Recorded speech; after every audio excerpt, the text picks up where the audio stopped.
Ancheri baby വധക്കേസിൽ M മണിയുടെ വിടുതൽ ഹർജി തള്ളി സിപിഎം ഇടുക്കി ജില്ലാ സെക്രട്ടറി കെ ജയചന്ദ്രൻ CIT നേതാവ് AK ദാമോദരൻ എന്നിവരെയും പ്രതിപട്ടികയിൽ ഉൾപ്പെടുത്തി.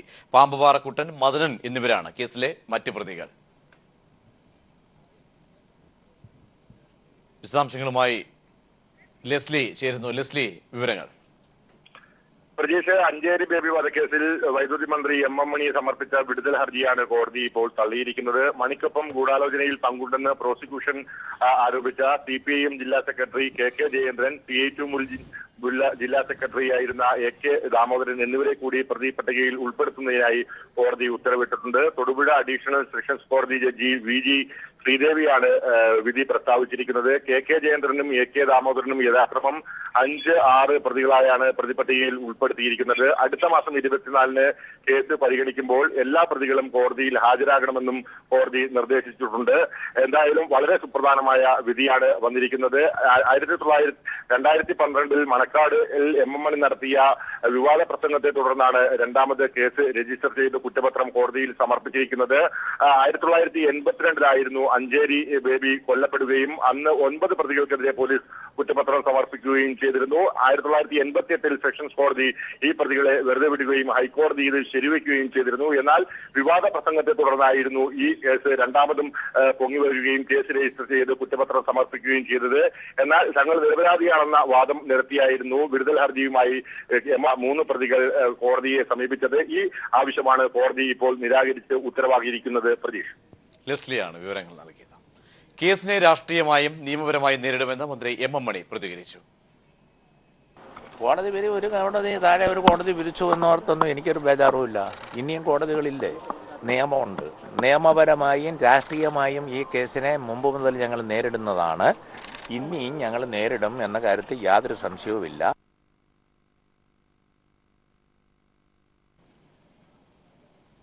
വിധിക്കെതിരെ അപ്പീൽ പോകുമെന്നും കേസ് രാഷ്ട്രീയ പ്രേരിതമാണെന്നും CPM ഇടുക്കി ജില്ലാ സെക്രട്ടറി KK ജയചന്ദ്രൻ പീപ്പിളിനോട് പറഞ്ഞു.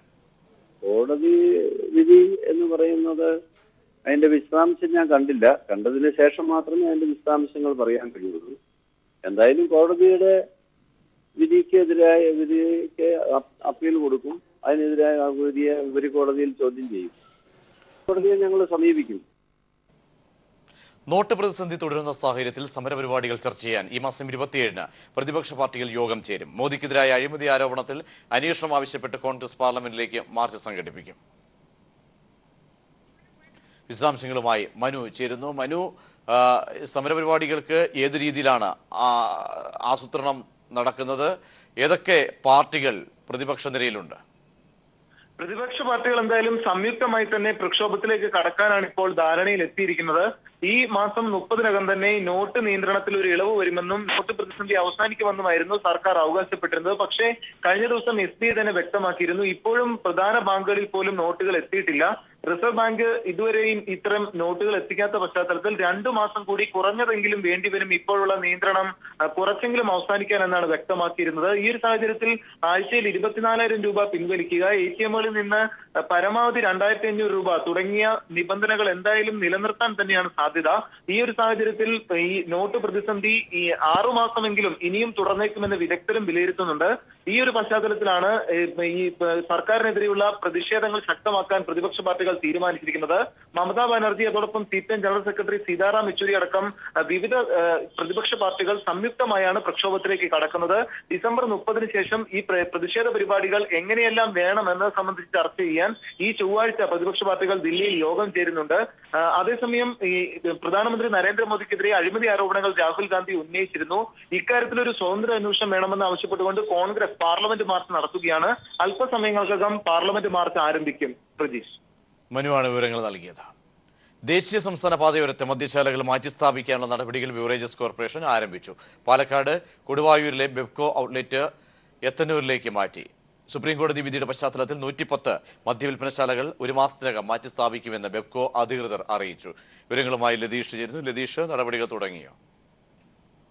നടപടികൾ ബിവറേജ് കോർപ്പറേഷൻ ആരംഭിച്ചു കഴിഞ്ഞു. ബിവറേജ് കോർപ്പറേഷന്റെ 270 മദ്യവിൽപ്പന കേന്ദ്രങ്ങളിൽ 110 എണ്ണമാണ് മാറ്റിസ്ഥാപിക്കേണ്ടത്. ഇതിന്റെ ആദ്യ ഘട്ടം എന്നുള്ള നിലയിലാണ് പാലക്കാട് കൊടുവായൂരിലുള്ള ഔട്ട്ലെറ്റ് കഴിഞ്ഞ ദിവസം എത്തന്നൂരിലേക്ക് മാറ്റിയത്. മറ്റിടങ്ങളിൽ ആവശ്യമായ സ്ഥലം കണ്ടെത്താൻ ഉദ്യോഗസ്ഥർക്ക് ബെബ്കോ നിർദ്ദേശം നൽകി കഴിഞ്ഞു. ഒരു മാസത്തിനകം എല്ലാ ഔട്ട്ലെറ്റുകളും മാറ്റി സ്ഥാപിക്കാനുള്ള ശ്രമത്തിലാണ് ബെവ്കോ അധികൃതർ. ഇതിനൊപ്പം തന്നെ കൺസ്യൂമർ ഫെഡിന്റെ 36 മദ്യവിൽപ്പനശാലകളിൽ പകുതിയിലധികവും ഇത്തരത്തിൽ മാറ്റി സ്ഥാപിക്കേണ്ടതായിട്ടുണ്ട്. ഇതിനുള്ള നടപടികളും വരും ദിവസങ്ങളിൽ ഉണ്ടാകുമെന്നാണ് നമുക്ക് ലഭിക്കുന്ന വിവരം. 400ഓളം ബിയർ വൈൻ പാർലറുകളെയും അതേപോലെ തന്നെ 10 5-നക്ഷത്ര ഹോട്ടലുകളെയും സുപ്രീം കോടതി വിധി ബാധിക്കും. ഇവ മാറ്റി സ്ഥാപിക്കുക എളുപ്പമല്ല. അതുകൊണ്ട് തന്നെ കൂടുതൽ ബിയർ വൈൻ പാർലറുകൾക്ക് പൂട്ടുവീഴാനുള്ള ഒരു സാധ്യതയാണ് ഇപ്പോൾ നമുക്ക് കാണാൻ വേണ്ടി കഴിയുക. ഏതെങ്കിലും തരത്തിൽ ഇതിൽ മറിച്ചൊരു വിധിയോ എന്തെങ്കിലും അപ്പീൽ നൽകുകയോ ഉണ്ടായാൽ മാത്രമേ മറിച്ചെന്തെങ്കിലും ഒരു ഈ ബിയർ ആൻഡ് വൈൻ പാർലറുകൾക്ക് നിലനിൽക്കാൻ കഴിയുകയുള്ളൂ എന്ന സാഹചര്യമാണ് നിലവിലുള്ളത്. 2017 മാർച്ച് 31 ശേഷം ഇത്തരം ദേശീയ സംസ്ഥാന പാതയോരങ്ങളിൽ പ്രവർത്തിക്കുന്ന മദ്യവിൽപ്പനശാലകൾക്ക് അനുമതി നൽകരുത്, അല്ലെങ്കിൽ അവർക്കുള്ള ലൈസൻസ് പുതുക്കി നൽകരുതെന്നാണ് ചീഫ് ജസ്റ്റിസ് അധ്യക്ഷനായുള്ള ഡിവിഷൻ ബെഞ്ചിന്റെ വിധി. കോടതി വിധി നടപ്പാക്കാൻ ആവശ്യമായ നടപടികൾ സംസ്ഥാന സർക്കാർ സ്വീകരിക്കുമെന്ന് എക്സൈസ് മന്ത്രിയും പ്രഖ്യാപിച്ചിരുന്നു. ഇതിന്റെ അടിസ്ഥാനത്തിലാണ് ബീവറേജ് കോർപ്പറേഷൻ ഇപ്പോൾ നടപടികളിലേക്ക് കടന്നിരിക്കുന്നത്. ശരി. ഗൾഫ് നാടുകളിൽ സാമ്പത്തിക പ്രതിസന്ധി മൂലം ജോലി നഷ്ടപ്പെടുന്നവർക്ക് ആശ്വാസ പദ്ധതികൾ പ്രഖ്യാപിച്ച് മുഖ്യമന്ത്രി പിണറായി വിജയൻ. ജോലി നഷ്ടപ്പെടുന്നവർക്ക് ബദൽ ജോലി കണ്ടെത്തുന്നതുവരെ 6 മാസത്തെ ശമ്പളം നൽകുമെന്നും പ്രവാസികൾക്ക് സർക്കാരിന്റെ നേതൃത്വത്തിൽ ജോബ് പോർട്ടൽ ആരംഭിക്കുമെന്നും മുഖ്യമന്ത്രി പറഞ്ഞു. ദുബായിൽ മലയാളി സമൂഹം ഒരുക്കിയ സ്വീകരണ യോഗത്തിൽ സംസാരിക്കുകയായിരുന്നു അദ്ദേഹം. ഗൾഫ് നാടുകളിൽ തൊഴിൽ നഷ്ടപ്പെടുന്നവർക്ക് ഒട്ടേറെ സഹായങ്ങൾ പ്രഖ്യാപിച്ച മുഖ്യമന്ത്രി പിണറായി വിജയൻ ജോലി നഷ്ടപ്പെടുന്നവർക്ക് മറ്റൊരു ജോലി കിട്ടുന്നതുവരെ സാമ്പത്തിക സഹായം നൽകുമെന്നും പറഞ്ഞു. ബദൽ തൊഴിൽ കിട്ടുന്നതുവരെ, തൊഴിൽ നഷ്ടപ്പെട്ട് ബദൽ തൊഴിൽ കിട്ടുന്നതുവരെ താൽക്കാലിക സഹായം എന്ന നിലയിൽ 6 മാസത്തെ ശമ്പളം തൊഴിൽ നഷ്ട സുരക്ഷ എന്ന നിലക്ക് നൽകാൻ ശ്രമിക്കും. ജോലി കിട്ടും വരേക്കുള്ള അടിയന്തര സാമ്പത്തിക ആവശ്യങ്ങൾ നേരിടാനാണ് ഇത് ചെയ്യുക. അതോടൊപ്പം തന്നെ ഇതര ആനുകൂല്യങ്ങളൊന്നും ഇല്ലാത്ത വ്യക്തിയാണെങ്കിൽ ഗൾഫിൽ ജോലി ചെയ്ത ഓരോ വർഷത്തിനും ഓരോ മാസത്തെ ശമ്പളം എന്ന രീതിയിൽ നൽകാനാകുമോ എന്ന് പരിശ്രമിക്കും. ഗൾഫ് നാടുകളിൽ മരണപ്പെടുന്ന നിർധനരുടെ മൃതദേഹങ്ങൾ സർക്കാർ ചെലവിൽ നാട്ടിലെത്തിക്കും. ഉദ്യോഗാർത്ഥികളെ ചൂഷണം ചെയ്യുന്ന റിക്രൂട്ടിംഗ് ഏജൻസികൾക്കെതിരെ ശക്തമായ നടപടികൾ സ്വീകരിക്കുമെന്നും മുഖ്യമന്ത്രി പറഞ്ഞു. ജയിലുകളിൽ കഴിയുന്ന മലയാളികൾക്ക് നിയമസഹായം നൽകാൻ അഭിഭാഷക പാനൽ രൂപീകരിക്കുമെന്നും മുഖ്യമന്ത്രി സ്വീകരണ യോഗത്തിൽ പറഞ്ഞു. ദുബായ് ആംഫി തിയേറ്ററിൽ നടന്ന സ്വീകരണ യോഗം UAE Indian ambassador Navdeep Singh Suri ഉദ്ഘാടനം ചെയ്തു. സാംസ്കാരിക, സാമൂഹിക, വാണിജ്യ മേഖലകളിലെ നിരവധി പ്രമുഖർ ചടങ്ങിൽ സംബന്ധിച്ചു. T Jamaluddin, Dubai. ആവേശകരമായ സ്വീകരണമാണ് മുഖ്യമന്ത്രി പിണറായി വിജയന് UAE മലയാളി സമൂഹം നൽകിയത്. ദുബായിലെ ആംഫി തിയേറ്ററിൽ നടന്ന സ്വീകരണ സമ്മേളനത്തിൽ ആയിരങ്ങൾ പങ്കെടുത്തു. മുദ്രാവാക്യം വിളിച്ചാണ് ജനങ്ങൾ പിണറായി വിജയനെ സ്വീകരണ വേദിയിലേക്ക് ആനയിച്ചത്.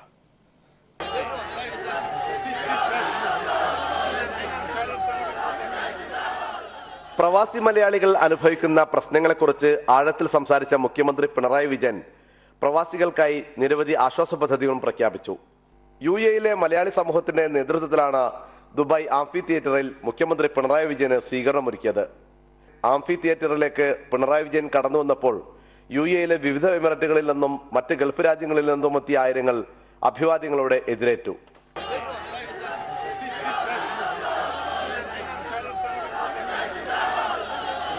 പ്രവാസി മലയാളികൾ അനുഭവിക്കുന്ന പ്രശ്നങ്ങളെക്കുറിച്ച് ആഴത്തിൽ സംസാരിച്ച മുഖ്യമന്ത്രി പിണറായി വിജയൻ പ്രവാസികൾക്കായി നിരവധി ആശ്വാസ പദ്ധതികളും പ്രഖ്യാപിച്ചു. ഒട്ടേറെ വിഷമം അനുഭവിക്കുന്ന പ്രവാസി സഹോദരങ്ങളാണ് ഇവിടെയുള്ളത്. ഇത്തരം ആളുകളെ സംരക്ഷിക്കേണ്ടത് നമ്മുടെ സഹോദരങ്ങൾ എന്ന നിലക്ക് നമ്മുടെ നാടിന്റെ ബാധ്യതയായി തന്നെയാണ് സർക്കാർ കാണുന്നത്. അതിനാവശ്യമായ നടപടി സർക്കാർ സ്വീകരിക്കുക തന്നെ ചെയ്യും. UAE സാമൂഹിക, സാംസ്കാരിക മേഖലകളിൽ നിന്നുള്ളവരുടെയും വാണിജ്യ പ്രമുഖരുടെയും സാന്നിധ്യം സ്വീകരണ യോഗത്തിലുണ്ടായിരുന്നു. ഗൾഫ് നാടുകളിൽ കഷ്ടത അനുഭവിക്കുന്ന പ്രവാസി മലയാളികളെ സഹായിക്കാൻ എല്ലാവരും ഒരുമയോടെ മുന്നോട്ട് വരണമെന്ന ആഹ്വാനത്തോടെയാണ് മുഖ്യമന്ത്രി പ്രസംഗം അവസാനിപ്പിച്ചത്. പ്രവാസികൾക്ക് താങ്ങും തണലുമായി എന്നും കൂടെയുണ്ടെന്ന സന്ദേശവും മുഖ്യമന്ത്രി നൽകി. ദുബായിൽ നിന്ന് ടി ജമാലുദ്ദീൻ. 2021 സ്മാർട്ട് സിറ്റി പദ്ധതി പൂർത്തിയാക്കുമെന്ന് മുഖ്യമന്ത്രി പിണറായി വിജയൻ ദുബായിൽ വാർത്താസമ്മേളനത്തിൽ പറഞ്ഞു. ദുബായ് സർക്കാർ കേരളത്തിൽ ടൂറിസം, ആയുർവേദം എന്നീ മേഖലകളിൽ നിക്ഷേപം നടത്തുമെന്നും മുഖ്യമന്ത്രി കൂട്ടിച്ചേർത്തു. കേന്ദ്ര സർക്കാർ പ്രവാസികാര്യ വകുപ്പ് നിർത്തലാക്കിയ സാഹചര്യത്തിൽ നോർക്കയുടെ പ്രവർത്തനം വ്യാപിപ്പിക്കുമെന്ന് മുഖ്യമന്ത്രി പിണറായി വിജയൻ പറഞ്ഞു. പ്രവാസികാര്യ മന്ത്രാലയം നിർത്തലാക്കിയത് വലിയ തിരിച്ചടി തന്നെയാണ്. അത് നമുക്ക് പ്രവാസികൾക്ക് ധാരാളം പ്രശ്നങ്ങൾ ഉണ്ടാക്കുന്നതാണ്. അത്തരമൊരു സാഹചര്യത്തിൽ നോർക്ക റൂൾസിന്റെ അടക്കം പ്രവർത്തനങ്ങൾ കൂടുതൽ വിപുലീകരിക്കാൻ എങ്ങനെ സാധിക്കും? ഇവിടെയുള്ള സംസ്ഥാന ഗവൺമെന്റ് പല പരിമിതികളുണ്ട്. എന്നാൽ ആ പരിമിതികൾക്കുള്ളിൽ നിന്നുകൊണ്ട് തന്നെ എങ്ങനെയൊക്കെ സഹായിക്കാൻ പറ്റും, അതും സംസ്ഥാന സർക്കാർ ആലോചിച്ചുകൊണ്ടിരിക്കുകയാണ്. സാംസ്കാരിക നിലയവും ഫാമിലി സെന്ററും ആരംഭിക്കാനുള്ള നടപടികൾ കൈക്കൊള്ളും. സ്മാർട്ട് സിറ്റി പദ്ധതി 2021 പൂർത്തിയാക്കും. ദുബായ് സർക്കാർ ടൂറിസം, ആയുർവേദം എന്നീ മേഖലകളിൽ കേരളത്തിൽ നിക്ഷേപം നടത്തും. പ്രവാസി മലയാളികളുടെ യാത്രാ പ്രശ്നങ്ങൾ പരിഹരിക്കാൻ സർക്കാർ പരമാവധി ശ്രമിക്കുന്നുണ്ട്. എന്നാൽ ഈ വിഷയത്തിൽ തീരുമാനമെടുക്കേണ്ടത് കേന്ദ്ര സർക്കാരാണെന്ന് മുഖ്യമന്ത്രി ചൂണ്ടിക്കാണിച്ചു. People TV, Gulf bureau. പ്രവാസ ലോകത്തെ വാണിജ്യ വ്യവസായ രംഗത്തെ പ്രതിഭകൾക്കായി കൈരളി TV ഏർപ്പെടുത്തിയ അവാർഡുകൾ സമ്മാനിച്ചു.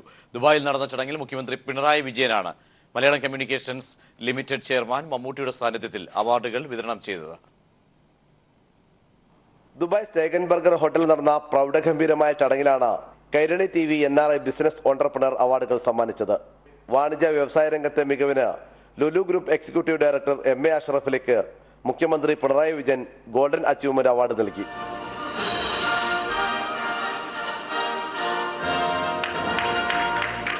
സ്പെഷ്യൽ അച്ചീവ്മെന്റ് അവാർഡിന് അർഹനായ universal hospital managing director doctor Shabeer നല്ലിക്കോടും മുഖ്യമന്ത്രിയിൽ നിന്ന് അവാർഡ് ഏറ്റുവാങ്ങി. Joy Alukkas group executive director John Paul Alukkas, ഖത്തറിലെ Behzad group managing director JK Menon, Fathima group CEO Sameer Sulaiman എന്നിവരാണ് യങ് ഓൺട്രപ്രണർ അവാർഡുകൾ നേടിയത്. ബിസിനസ് എക്സലൻസ് അവാർഡുകൾക്ക് അർഹരായ സൗദിയിലെ വേൾഡ് സ്ക്വയർ ഫുഡ്സ് ആൻഡ് ബീവറേജസിന്റെ സാരഥികൾ Mubeer Khalid, Shaheer Maqsood, Doha city exchange CEO Sharaf P Hameed, Doha SVP chartered accounts managing partner Sheji Valiyagath, UAE Alnasser group CEO Varghese Panakkal എന്നിവരും അവാർഡുകൾ ഏറ്റുവാങ്ങി. Malayalam communications limited chairman Mammootty award ദാന ചടങ്ങിൽ അധ്യക്ഷത വഹിച്ചു. Malayalam communications managing director John Brittas ആമുഖ പ്രഭാഷണം നടത്തി. Award jury chairman doctor Ravi Pillai, അംഗങ്ങളായ സുധീർ കുമാർ ഷെട്ടി, ഐസക് ജോൺ പട്ടാണിപ്പറമ്പിൽ, മുഖ്യമന്ത്രിയുടെ principal secretary Nalini Netto, Malayalam communications director VK Ashraf, Kairali TV middle east news and programmes director EM Ashraf, middle east marketing general manager S Ramesh തുടങ്ങിയവർ ചടങ്ങിൽ സംബന്ധിച്ചു. News bureau, Dubai. UAPA KAAPA നിയമങ്ങൾ സംസ്ഥാന സർക്കാർ അംഗീകരിക്കുന്നില്ലെന്ന് മുഖ്യമന്ത്രി. പോലീസ് സംസ്ഥാന സർക്കാരിന്റെ നിയന്ത്രണത്തിൽ അല്ലെന്ന വിമർശനങ്ങൾ മുഖ്യമന്ത്രി തള്ളിക്കളഞ്ഞു. പോലീസ് സർക്കാരിന്റെ നിയന്ത്രണത്തിലല്ലെന്ന വിമർശനത്തെ തള്ളിക്കളഞ്ഞ മുഖ്യമന്ത്രി പോലീസിനെതിരെ ഉയർന്ന വിമർശനങ്ങൾ പരിശോധിക്കുമെന്ന് പറഞ്ഞു. പോലീസിന്റെ പ്രവർത്തനങ്ങളെക്കുറിച്ച് സാധാരണഗതിയിൽ ഉയരുന്ന പ്രശ്നങ്ങൾ അത് പരിശോധിക്കാനുള്ള സംവിധാനം ഗവൺമെന്റിനുണ്ട്. അത് ആരുന്നയിച്ചാലും പരിശോധിക്കും. അത് നിങ്ങൾ ഉന്നയിച്ചാലും പരിശോധിക്കൂ, ഇനി മറ്റേതെങ്കിലും രാഷ്ട്രീയ നേതാവ് ഉന്നയിച്ചാലും പരിശോധിക്കും. അഴിമതിക്കെതിരെ യാതൊരുവിധ വിട്ടുവീഴ്ചയുമില്ല. കാപ്പയും UAPAയും രാഷ്ട്രീയ എതിരാളികൾക്കെതിരെ ഉപയോഗിക്കരുത്. ഞങ്ങള് ജനാധിപത്യ അവകാശങ്ങൾ ഒരു തരത്തിലും നിഷേധിക്കാൻ പാടില്ല എന്ന ശക്തമായ അഭിപ്രായത്തിൽ നിൽക്കുന്നതാണ്. അതുകൊണ്ട് തന്നെ രാഷ്ട്രീയ പ്രതിയോഗികൾക്കെതിരെ കാപ്പ ഉപയോഗിക്കുക, അതിനോട് ഒരു തരത്തിലും യോജിക്കാനാവില്ല. UAPAയോട് നേരത്തെ തന്നെ വിയോജിപ്പ് ഞങ്ങൾ പ്രകടിപ്പിച്ചിട്ടുണ്ട്. എന്നാൽ ഒരു പ്രശ്നമുള്ളത്, ചില തീവ്രവാദ കേസുകൾ വരുമ്പോൾ ആ തീവ്രവാദ കേസുകളുമായി ബന്ധപ്പെട്ടവരെ അറസ്റ്റ് ചെയ്യുമ്പോൾ അതിന്റെ ഭാഗമായി സ്വാഭാവികമായി തന്നെ UAPA വരുന്നുണ്ട്. People TV, Gulf bureau. UAPA രാജ്യദ്രോഹ കുറ്റം NIA ആക്ട് പ്രകാരമുള്ള ഷെഡ്യൂൾഡ് കുറ്റകൃത്യങ്ങളിൽ FIR തയ്യാറാക്കുന്നതിന് മുൻപ് ജില്ലാ പോലീസ് മേധാവിയുടെ അനുമതി തേടിയിരിക്കണമെന്ന് സംസ്ഥാന പോലീസ് മേധാവിയുടെ നിർദ്ദേശം. UAPA രാജ്യദ്രോഹ കുറ്റങ്ങളിൽ വകുപ്പുകൾ ചുമത്തുന്നതിന് ആവശ്യമായ ശക്തമായ തെളിവുകൾ ഉണ്ടെങ്കിൽ മാത്രമേ അവ ചുമത്താവൂ എന്നും DGP പുറത്തിറക്കിയ സർക്കുലറിൽ പറയുന്നു. അറസ്റ്റുകളിൽ പാലിക്കേണ്ട സുപ്രീംകോടതി മാർഗനിർദ്ദേശങ്ങൾ കൃത്യമായി പാലിക്കണമെന്നും DGP നിർദ്ദേശം നൽകി. കേസുകൾ രജിസ്റ്റർ ചെയ്യുമ്പോഴും FIR തയ്യാറാക്കുമ്പോഴും കൂടുതൽ ശ്രദ്ധയും ഉയർന്ന പോലീസ് ഉദ്യോഗസ്ഥരുടെ മേൽനോട്ടവും ഉറപ്പുവരുത്തണമെന്നാണ് സംസ്ഥാന പോലീസ് മേധാവി ലോക്നാഥ് ബെഹ്റ നിർദ്ദേശം നൽകിയത്. മനുഷ്യാവകാശ പ്രവർത്തകർക്കെതിരെ ഉൾപ്പെടെ ഈയിടെ രജിസ്റ്റർ ചെയ്ത ചില കേസുകളും FIRകളും പരിശോധിച്ചപ്പോൾ സെഷനുകൾ ചുമത്തുന്നതിലും മറ്റും വേണ്ടത്ര അവധാനത പുലർത്തിയിട്ടില്ലെന്ന് കണ്ടെത്തിയ സാഹചര്യത്തിലാണ് സംസ്ഥാന പോലീസ് മേധാവിയുടെ നിർദ്ദേശം. കേസുകളുമായി ബന്ധപ്പെട്ട അറസ്റ്റ് നടത്തുമ്പോൾ പാലിക്കേണ്ട കാര്യങ്ങൾ സംബന്ധിച്ച വിവിധ സർക്കുലറുകൾ നിലവിലുണ്ട്. ഇതും സുപ്രീം കോടതി നിർദ്ദേശവും പാലിച്ച് ആകണം അറസ്റ്റുകൾ നടത്തേണ്ടത്. ഇക്കാര്യത്തിൽ ഉയർന്ന ഉദ്യോഗസ്ഥരുടെ ശരിയായ മേൽനോട്ടം ഉണ്ടാകണമെന്നും DGP നിർദ്ദേശിക്കുന്നു. മനുഷ്യക്കടത്ത് കേസുകൾ പോലെ ചില പ്രത്യേക ഉദ്യോഗസ്ഥർക്ക് വിജ്ഞാപനപ്രകാരം അന്വേഷണ ചുമതല നൽകുന്ന കേസുകളിൽ പ്രസ്തുത ഉദ്യോഗസ്ഥരുടെ നിർദ്ദേശപ്രകാരമാകണം സെഷനുകളും വകുപ്പുകളും നിശ്ചയിക്കേണ്ടത്. UAPA, രാജ്യദ്രോഹം, NIA ആക്ട് പ്രകാരമുള്ള ഷെഡ്യൂൾഡ് കുറ്റകൃത്യങ്ങൾ എന്നിവയിൽ FIR തയ്യാറാക്കുന്നതിന് മുൻപ് ജില്ലാ പോലീസ് മേധാവിയുടെ അനുമതി തേടിയിരിക്കണം. ഇത്തരം വകുപ്പുകൾ ചുമത്തുന്നതിന് ആവശ്യമായ ശക്തമായ തെളിവുകൾ ഉണ്ടെങ്കിൽ മാത്രമേ ഇവ ചുമത്താവൂ എന്നും DGPയുടെ ഉത്തരവിൽ വ്യക്തമാക്കുകയാണ്. UAPA, രാജ്യദ്രോഹ കുറ്റം തുടങ്ങിയ വകുപ്പുകളിൽ DYSP, SP തല ഉദ്യോഗസ്ഥർക്ക് കൂടുതൽ അവബോധം നൽകുന്നതിനുള്ള നടപടികൾ റേഞ്ച് IGമാർ കൈക്കൊള്ളണം. ഇതിനായി സംസ്ഥാന തലത്തിൽ ശില്പശാല സംഘടിപ്പിക്കുമെന്നും സംസ്ഥാന പോലീസ് മേധാവി അറിയിച്ചു. Sunil Arimanur, news bureau, Thiruvananthapuram. APL BPL വ്യത്യാസമില്ലാതെ എല്ലാവർക്കും റേഷൻ വിതരണം ചെയ്യുമെന്ന് മന്ത്രി G. സുധാകരൻ പറഞ്ഞു. ആലപ്പുഴയിൽ ദേശീയ ഉപഭോക്തൃ ദിനാചരണത്തിന്റെ സംസ്ഥാനതല ഉദ്ഘാടനം നിർവഹിക്കുകയായിരുന്നു മന്ത്രി. റേഷൻ വിതരണം അട്ടിമറിക്കൽ നിക്ഷിപ്ത താൽപര്യക്കാർ ശ്രമിക്കുന്നുണ്ടെന്നും സുധാകരൻ അഭിപ്രായപ്പെട്ടു.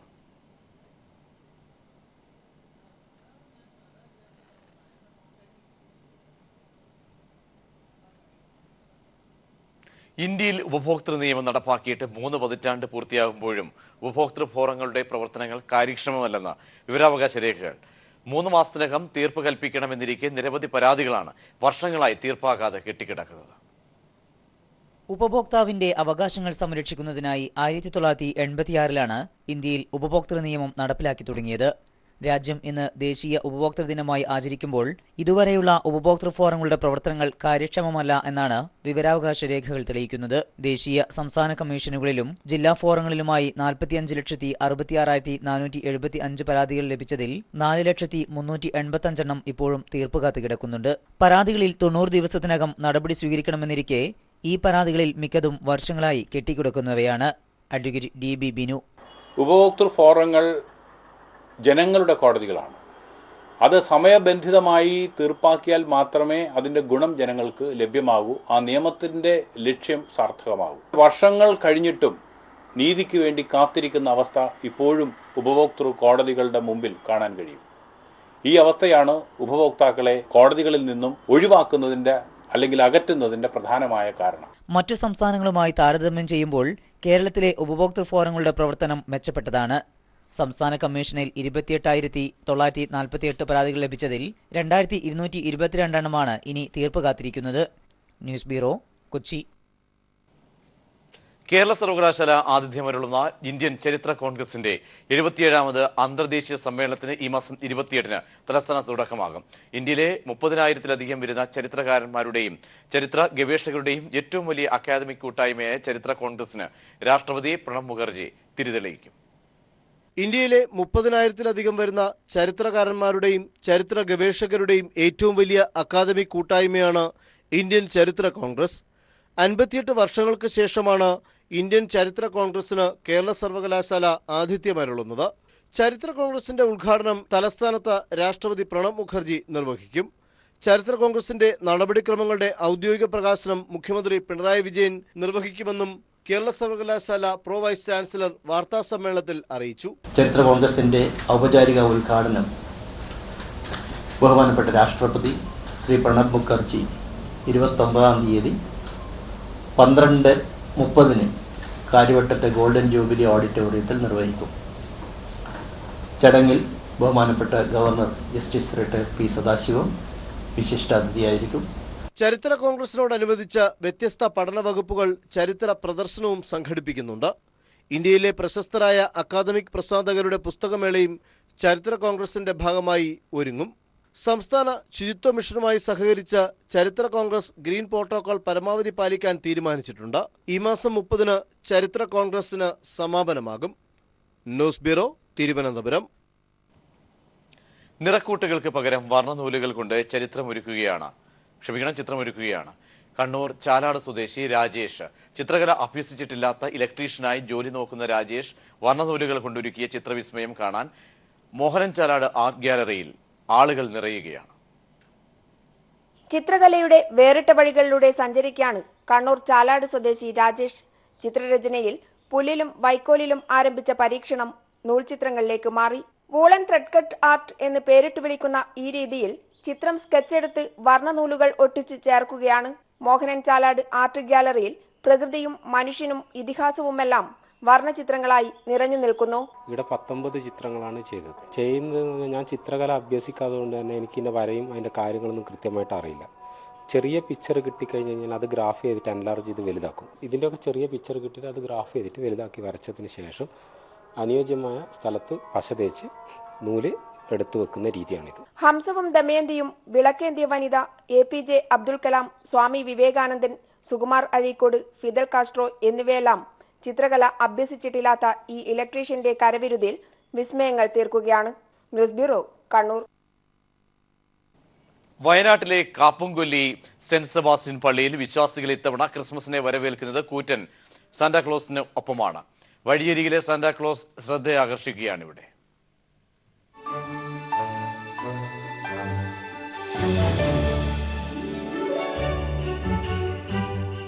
തേയിലത്തോട്ടത്തിനിടയിൽ ഉയർന്നു നിൽക്കുന്ന സാന്റാക്ലോസ് അപ്പൂപ്പൻ കാപ്പംകൊല്ലി സെന്റ് സെബാസ്റ്റ്യൻ പള്ളിയിലെ യുവാക്കൾ ദിവസങ്ങളെടുത്ത് നിർമ്മിച്ചതാണ്. ഊട്ടി റോഡിലെ യാത്രികർക്കുൾപ്പെടെ കൗതുകമാവുന്ന കൂറ്റൻ സാന്റാക്ലോസിന് 42 അടി ഉയരമുണ്ട്. ക്രിസ്മസ് പാപ്പ എന്ന് പറഞ്ഞു കഴിഞ്ഞാൽ ക്രിസ്മസിന് സന്തോഷവും സമ്മാനവും കൊടുക്കുന്ന ഒരു സന്തോഷവും ആ ഒരു കാഴ്ചപ്പാടിലാണ് ക്രിസ്മസ് പാപ്പയെ നിർമ്മിക്കാൻ തീരുമാനിച്ചതും. തുണിയും വൈക്കോലുമെല്ലാം ഉപയോഗിച്ചാണ് നിർമ്മാണം. സാന്റാക്ലോസിനൊപ്പം കൂറ്റൻ നക്ഷത്രങ്ങളും പുൽക്കൂടുകളുമൊക്കെയായാണ് ഈ ഗ്രാമം ക്രിസ്തുമസിനെ വരവേൽക്കുന്നത്. News bureau, Wayanad. വ്രതശുദ്ധിയുടെ 41 ദിവസത്തിന് പരിസമാപ്തി കുറിച്ച് ശബരിമല മണ്ഡലപൂജയ്ക്കായി ഒരുങ്ങി. 25-ന് തങ്കിയങ്കി ചാർത്തിയുടെ ദീപാരാധനയും 26-ന് മണ്ഡലപൂജയും നടക്കും. ഉച്ചയ്ക്ക് 12-നും 12:30 ഇടയിലുള്ള മുഹൂർത്തത്തിലാണ് മണ്ഡലപൂജ.